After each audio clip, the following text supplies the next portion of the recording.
भगवान श्री माधव की एक दिव्य मूर्ति की रक्षा के लिए 1 लाख क्षत्रियों ने अपने शीश बलिदान करने की प्रतिज्ञा ली थी। लेकिन जब क्रूर शासक शाहनवाज उसे खंडित करने पहुंचा तो एक अद्भुत चमत्कार हुआ। उसका सामना केवल तलवारों से नहीं बल्कि आकाश से उतरे हजारों विषैले भंवरों से हुआ। इन भंवरों ने उसकी सेना पर ऐसा प्रहार किया कि सैनिक जान बचाकर भागने को मजबूर हो गए। यह कथा आरंभ होती है त्रेता युग से, जब देवों के अधिपति मेघराज अपने अहंकार में आकर नंदपुर पर प्रलयंकारी वर्षा करने लगे। उस समय भगवान श्री माधव की आयु मात्र 8 वर्ष थी। उन्होंने ग्रामवासियों की रक्षा के लिए विशाल धरणी पर्वत को अपनी सबसे छोटी उंगली पर उठा लिया। उन्होंने 7 दिन और 7 रात तक उस पर्वत को थामे रखा। अंततः मेघराज का गर्व टूट गया और वे बालक माधव के चरणों में गिरकर क्षमा याचना करने लगे। सदियां बीत गईं, लेकिन वह पर्वत वहीं अडिग रहा।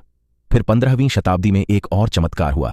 धरणी पर्वत पर एक गाय, जिसका नाम कपिला था, रोज एक विशेष स्थान पर खड़ी होकर स्वतः ही दूध की धारा बहाने लगी। जब उस स्थान की खुदाई कराई गई तो धरती से भगवान श्री माधव का वही बाल स्वरूप प्रकट हुआ। यह मूर्ति किसी शिल्पकार द्वारा बनाई नहीं गई थी, यह स्वयंभू थी।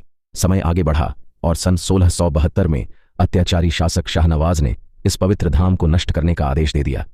मंदिर के मुख्य सेवायत पंडित हरिदास शर्मा भयभीत हो गए। वे रात के अंधेरे में भगवान की मूर्ति को एक बैलगाड़ी में छिपाकर मधुपुर से निकल पड़े। कई महीनों तक वे मूर्ति को लेकर भटकते रहे। अनेक राजाओं से शरण मांगी, लेकिन शाहनवाज के आतंक से सभी ने इनकार कर दिया। भटकते भटकते वे अरावली क्षेत्र के केसरगढ़ नामक गांव पहुंचे। तभी अचानक एक चमत्कार हुआ। बैलगाड़ी का पहिया जमीन में बुरी तरह धंस गया। सैकड़ों प्रयासों के बाद भी गाड़ी आगे नहीं बढ़ी। सेवायत समझ गए कि यही भगवान का चुना हुआ स्थान है।